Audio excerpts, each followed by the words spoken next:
An update on a story we brought you last night. President Trump is rejecting an offer from Russia to temporarily extend caps on strategic nuclear weapons.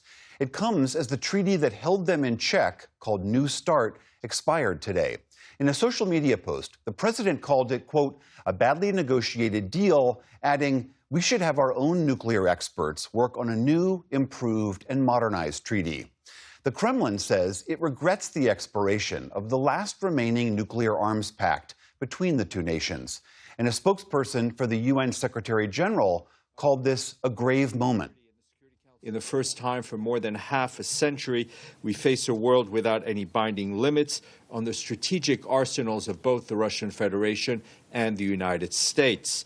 President Trump has indicated he wants to involve China in any new potential treaty, an idea that Beijing has resisted.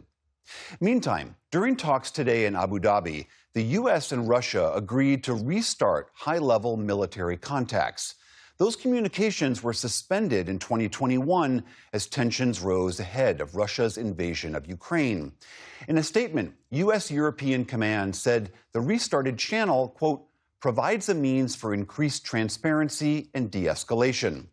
The agreement came as Ukraine and Russia wrapped up a second day of U.S. brokered talks, which American envoy Steve Witkoff described as constructive. Speaking in Kyiv today, alongside the Polish Prime Minister, Ukraine's president said the parties also agreed to speak again in the near future.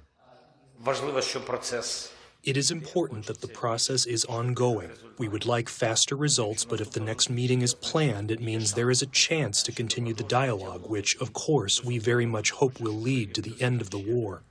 Also today, 150 Ukrainian soldiers, along with 7 civilians, were returned home as part of a prisoner exchange.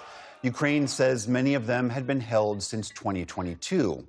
An equal number of Russians were also released. Russian Defense Ministry footage showed soldiers boarding a bus wrapped in Russian flags. The Trump administration is stripping job protections from as many as 50,000 federal employees.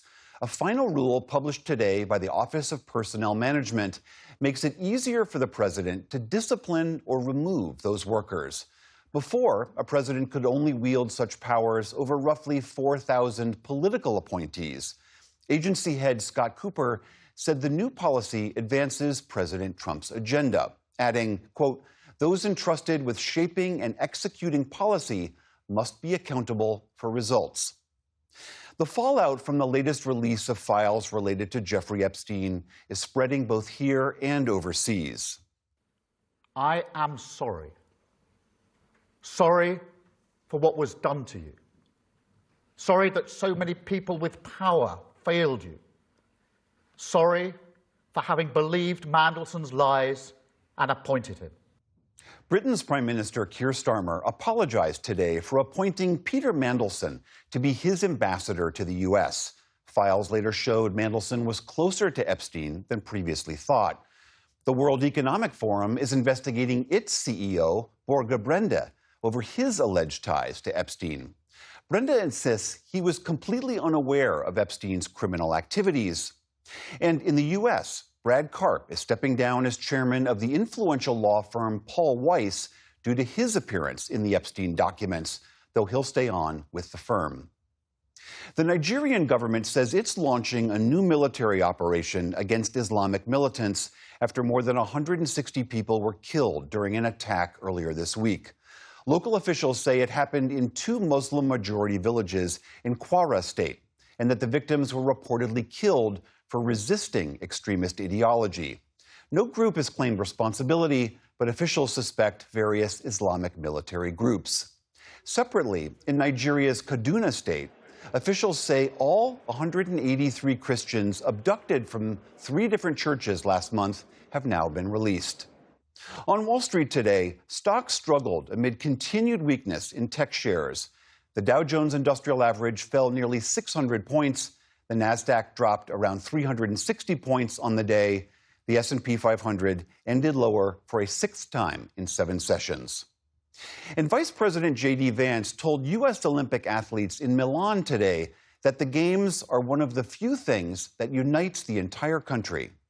The whole country Democrat, Republican, Independent, we're all rooting for you and we're cheering for you, and we know you're going to make us proud. So thank you all, and hope you guys have fun. Vance and the Second Family also cheered on the U.S. women's hockey team in an opening round game against the Czech Republic. The U.S. women won handily, 5-1. Still to come on the NewsHour, Sudan's army breaks a years-long siege of an embattled city and finds overwhelming suffering. We examine so-called zombie mortgages, loans that lay dormant for years but are now coming back to life.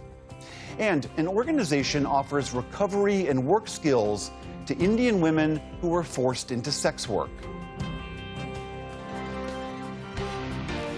This is the PBS NewsHour from the David M. Rubenstein studio at WETA in Washington, headquarters of PBS News. Support journalism you trust. Support PBS News. Donate now, or even better, start a monthly contribution today.